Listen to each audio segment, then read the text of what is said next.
15 से 20 लाख सैलरी सुनते ही लगता है अरे बॉस अब तो लाइफ सेट है। बट रियलिटी चेक तब होता है जब हम इनकम टैक्स भर रहे होते हैं। तब दिखता है कि भाई असली पैसा तो आपका इनकम टैक्स डिपार्टमेंट ले गया। पर टेंशन मत लो, आज की इस वीडियो में देखेंगे एकदम रियलिस्टिक एंड प्रैक्टिकल तरीका जो आपके मैक्सिमम टैक्स को बचा सकता है। हम एग्जाम्पल के साथ समझेंगे तो वीडियो को एंड तक जरूर देखना। तो सबसे पहले एक इंपॉर्टेंट चीज़ समझते हैं, old tax regime versus new tax regime. अगर आप न्यू टैक्स रिजीम चूज करते हो तो आपको फिर 80C 80G 80D कोई डिडक्शंस नहीं मिलेगा, आप सारे डिडक्शंस भूल जाओ। वहीं अगर आप ओल्ड टैक्स रिजीम चूज करते हो तो आपको बहुत सारे डिडक्शंस और एग्जेम्पशंस मिल सकते हैं जिससे कि आपका बहुत सारा टैक्स बच सकता है। तो हम यही प्रेफर करते हैं कि लाइक अगर आपकी सैलरी रेंज 15 to 20 लाख के बीच में है तो आप ओल्ड टैक्स रिजीम को यूज़ करो। And also new tax regime में आपको थोड़ा ज़्यादा टैक्स देना पड़ जाता है बिकॉज वहाँ स्लैब के रेट फिक्स होते हैं। बस अगर आपकी ज़ीरो इन्वेस्टमेंट है, आपको टेंशन नहीं लेनी कोई और, आपको सिर्फ टैक्स देना है, तो आप न्यू टैक्स रिजीम की तरफ जा सकते हो। ओल्ड टैक्स रिजीम चूज कर ही रहे हो तो सबसे पहला तरीका है सेक्शन 80C का यूज़ करना। इसमें हम 1.5 लाख तक की टैक्स सेविंग कर सकते हैं। कैसे, आओ देख लो। तो हमने EPF से 1 लाख, ELSS से 40,000 और PPF से 10,000 इन्वेस्ट किया।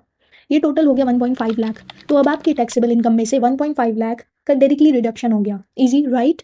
अगर आपको PPF में इन्वेस्ट नहीं करना, आपने LIC में ऑलरेडी इन्वेस्ट कर रखा है, तो LIC जैसी कुछ और स्कीम्स भी है जो 80C के अंडर आती है। हम बात करते हैं सेक्शन 80D की। इसमें अगर आप हेल्थ इंश्योरेंस कराते हो तो ये भी बड़ा फायदा देता है। कैसे, आओ देखते हैं। आप अपनी और फैमिली की पॉलिसी के लिए 25,000 देते हो और पेरेंट्स के लिए 50,000 का प्रीमियम अगर पे करते हो तो टोटल आपको 75,000 टैक्सेबल इनकम से सीधे सीधे रिड्यूस हो जाएंगे। तो अब अगर आप रेंट पे रह रहे हो तो HRA का फायदा उठाओ। मान लो आपके महीने का रेंट 25,000 जाता है तो वहाँ पे आपका 2 लाख तक का HRA क्लेम हो सकता है। आओ देखते हैं कैसे। तो सबसे पहले हमारा जो एक्चुअल HRA होता है, ये आप अपनी सैलरी स्लिप देखेंगे तो वहाँ पे फिक्स अमाउंट होगी, ये लिखी होती है। तो हम यहाँ मान लेते हैं इसका एक्चुअल HRA 2,40,000 फिक्स है। देन आप क्या करते हो, एक और मतलब कि इसमें 3 कंपोनेंट्स होते हैं, आपको इन तीनों की वैल्यू निकालनी होती है। ठीक है, तो 50% ऑफ बेसिक सैलरी होता है मेट्रो सिटीज़ में। अगर आप मेट्रो सिटीज़ में रह रहे हो तो उसका अमाउंट आ जाता है ये। लेट्स से आप मेट्रो सिटीज़ के अलावा नॉन मेट्रो सिटीज़ में रह रहे हो, देन वहाँ 50% की जगह 40% यूज़ होता है, 40% ऑफ बेसिक सैलरी। तो आप वो कैलकुलेट कर लेना। देन उसके बाद रेंट पेड -10% ऑफ बेसिक, तो ये हमारा आता है 2 लाख। अब इन तीनों में से जो भी मिनिमम अमाउंट होती है वो हमारी रिड्यूस हो जाती है टोटल टैक्सेबल इनकम में से। ठीक है, तो हमारे पास ये अमाउंट जो होती है वो फिक्स रहेगी। 50% ऑफ बेसिक सैलरी ये भी फिक्स रहेगा। अब रेंट पेड जो है ये वेरिएबल हो सकता है, तो ये आपको अपना मैक्सिमम रिड्यूस कराना है तो मैक्सिमम तो रिड्यूस इतना ही हो पाएगा, राइट, क्योंकि इन तीनों में मिनिमम जो अमाउंट होगी, इन दोनों का अगर मिनिमम देखें तो इतना ही होगा। विच मीन्स आप इससे कम अगर आपका कुछ ये वैल्यू निकल के आ रही है वो हो जाएगी या फिर यही हो जाएगी, तो आप अपने अकॉर्डिंग इसको कैलकुलेट कर सकते हो। हमारे पास जो वेरिएबल फैक्टर है वो यही रहेगा मेनली।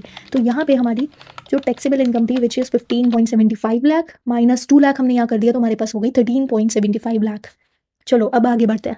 अब आते हैं अपनी अगली चीज़ पे which is NPS, which means कि अगर आप अपने रिटायरमेंट के लिए आज से ही सेव करना शुरू करोगे तो आपको टैक्स में भी थोड़ी सेविंग्स में मदद हो सकती है। आओ देखते हैं कैसे।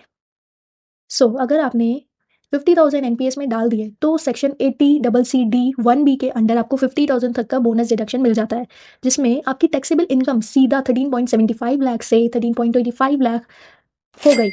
रिटायरमेंट सिक्योर और टैक्स की टेंशन भी कम। अगर अपना सपना है तो लोन भी संजीवनी बूटी है।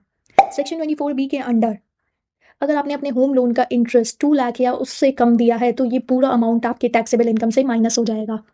विच मीन्स आपने सिर्फ अपने घर का सपना ही पूरा नहीं किया, साथ ही टैक्सेबल इनकम को भी 13.25 लाख से 11.25 लाख कर दिया है। मतलब घर भी अपना और टैक्स भी अपना। चलो भाई अब थोड़ा सा अच्छा काम कर लिया जाए। 1 लाख का डोनेशन। भाई दिल बड़ा रखो, टैक्स का टेंशन छोटा। सेक्शन 80G के अंडर अगर आप किसी भी एलिजिबल NGO या चैरिटी फंड में डोनेट करते हो तो आपको 1 लाख तक का डिडक्शन मिल सकता है। आप दुनिया के लिए अच्छा काम करो, इनकम टैक्स वाले आपके लिए अच्छा काम करेंगे। तो अब टैक्सेबल इनकम 11.25 लाख से सीधा 10.25 लाख हो गया। देखा, आपने लोगों की मदद की और इनकम टैक्स वालों ने आपकी। लेकिन ये याद रखना कि सिर्फ एलिजिबल NGOs और सर्टिफाइड इंस्टीट्यूट्स को ही डोनेट करना, नहीं तो डिडक्शन के सपने देखते रह जाओगे बस। चलो अब एकदम फाइनल समरी देखते हैं कैसे 18 लाख सैलरी को 10.25 लाख टैक्सेबल इनकम तक ले आए। ये है हमारी फाइनल शीट जिसमें हमने सेक्शन 80C के अंडर 1.5 लाख का क्लेम लिया है, 80D और हेल्थ इंश्योरेंस के अंडर हमने 75,000 का, एचआर एग्जाम्प्ट हमने किया है 2 लाख का, एनपीएस कंट्रीब्यूशन हमने 50 लाख का किया है, होम लोन इंटरेस्ट भी किया है हमारा 2 लाख तक का, देन हमारा डोनेशंस हमने 1 लाख तक के दिए हैं, देन हमारा टोटल डिडक्शन हुआ है 7.75 लाख। ओके, तो हमारी जो ग्रॉस सैलरी हमारी 18 लाख सैलरी से हम 10.25 लाख तक की टैक्सेबल इनकम पे ले आए। तो अब अगर आपने न्यू टैक्स रिजीम यूज़ करी होती, आपने ज़ीरो इन्वेस्टमेंट की होती, आपको कुछ मतलब नहीं है, आपको सिर्फ टैक्स पे करना होता, तो आपका टैक्स जाता 18 लाख सैलरी पे। आपका 18 लाख पे आपका टोटल टैक्स बनता न्यू टैक्स रिजीम के अकॉर्डिंग 2,88,600, विच मीन्स आपके 18 लाख में से 3 लाख तो डायरेक्टली उड़ गए, विच मीन्स आपकी सैलरी ही 15 लाख बनी। वहीं अगर आपने ओल्ड टैक्स रिजीम में थोड़ा बहुत इन्वेस्ट किया है जो कि आपको फ्यूचर में एट द एंड हेल्प करेंगे ही करेंगे, तो आपका टैक्सेबल इनकम बनता है 10,25,000। इस अमाउंट पे आपकी जो टैक्सेबल टैक्स बनती है वो है 79,500। तो विच मीन्स आपने यहाँ पे बहुत सारा टैक्स अपना बचा लिया और आपको बहुत सारे क्लेम्स मिले हैं। ऐसा नहीं है कि आपने सिर्फ सिर्फ इन्वेस्ट ही किया, आपको बहुत कुछ अमाउंट डिडक्ट हुई आपकी, बहुत कुछ। तो this is how you can save a huge amount of tax. तो ऐसी ही और भी टिप्स और ट्रिक्स के लिए चैनल को सब्सक्राइब करो, लाइक करो एंड शेयर करो अपने दोस्तों के साथ, और कमेंट में लिखो डोनेशंस FTW। याद रखो, पैसा टैक्स में बचाओ पर दिल और दिमाग दोनों लगा के। आज के लिए बस इतना ही, मिलते हैं अगले वीडियो में, तब तक फाइनेंशियली फिट रहो। Bye bye.